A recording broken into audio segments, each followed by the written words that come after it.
시청자 여러분 안녕하십니까? 고나은입니다. 안녕하십니까? 조재입니다.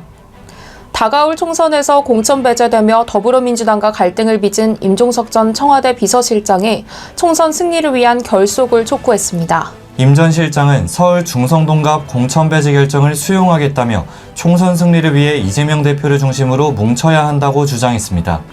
아울러 이재명이 흔들리면 민주당은 무너진다며 이 대표를 중심으로 단결하자고 강조했습니다. 이 시각 주요 뉴스입니다. 이재명 더불어민주당 대표가 어제 국민의힘 공천을 향해 패륜 공천이라고 비판하자 국민의힘이 오늘 적극 반박했습니다. 한동훈 비상대책위원장은 이재명 대표가 스스로를 공천한 것이야말로 패륜 공천이라며 민주당 공세에 대해 비판했습니다. 더불어민주당 전해숙 의원이 민주당에서 내 역할은 다한 것 같다며 탈당을 선언했습니다. 전 의원은 지도부를 향해 비명은 척결의 대상일 뿐이라며 특정인에 대한 방탄과 호의만 남았다고 비판했습니다. 더불어민주당이 이종섭 호주 대사 내정자 출국과 관련해 국가 권력을 이용한 범인 은닉, 해외 도피라며 비판했습니다. 외교부 법무부 장관에 대한 고발과 탄핵도 추진하겠다고 밝혔습니다.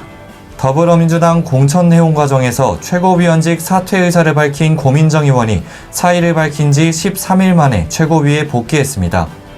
고 의원은 윤석열 정부의 폭주를 막는 일보다 우선시될 수 있는 일은 아무것도 없다며 복귀 이유를 밝혔습니다. 정부가 오늘부터 의료 공백 사태를 겪고 있는 주요 병원 20곳에 군의관과 공중보건의를 파견합니다. 의료 현장을 지키는 일부 전공의들을 보호하는 신고센터도 운영합니다. 전자장치 부착법에 따른 야간 외출 제한 명령을 어긴 조두순에게 검찰이 징역 1년을 구형했습니다. 조 씨는 진술을 통해 아내와 다투고 순간적으로 화가 나 집을 나갔다며 선처를 호소했습니다.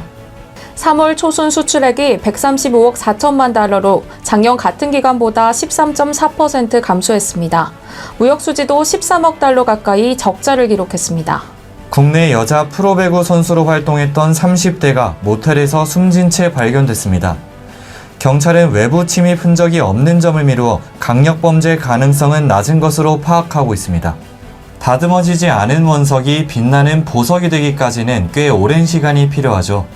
목표한 꿈을 이루고 싶은 마음이 급하고 간절하다 보면 조급한 마음에 화가 날 때도 있을 텐데요. 천천히 꾸준하게 나의 방향으로 나아간다면 언젠가는 목적지에 도달할 수 있을 겁니다. 이 시각 주요 뉴스였습니다. 구독과 좋아요를 눌러주시면 더 좋은 뉴스로 보답하겠습니다. 지금까지 고나은 조재입니다.